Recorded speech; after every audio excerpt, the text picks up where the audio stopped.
Early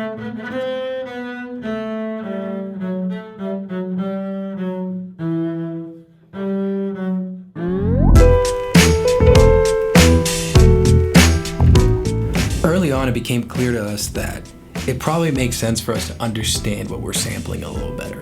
What actually made Glenn Gould so special?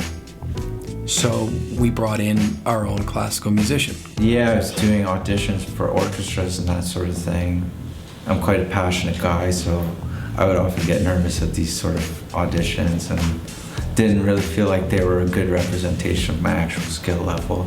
Alex's first task with us was basically just breaking it down into MIDI, which is essentially just telling the computer what notes at what velocity and for how long to play things.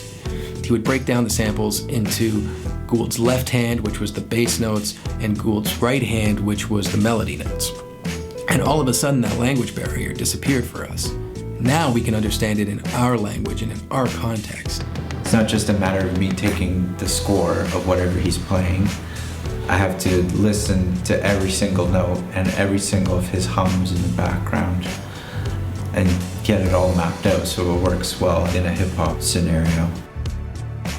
The more we researched Gould, the more we realized he was in love with this Bach guy. So now is about not only understanding what made Gould so special, but what made Bach so special. For Bach, you see, was music's greatest nonconformist, and one of the supreme examples of that independence of the artistic conscience. The other question we kept asking was, how are we going to take these 300-year-old compositions and make them cool?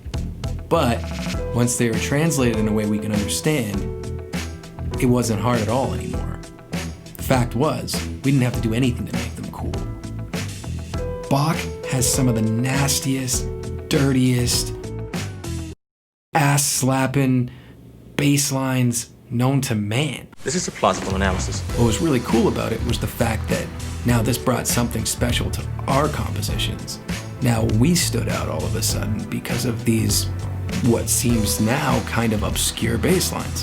One of Gould's oldest friends, he emailed me out of the blue, and after hearing of some of our stuff that we put up, and the Toronto Star wrote about it and that sort of thing, and he said, you know, Alex, I just want to let you know what you guys are doing. Glenn would have really liked it. So, you know, take that, purists.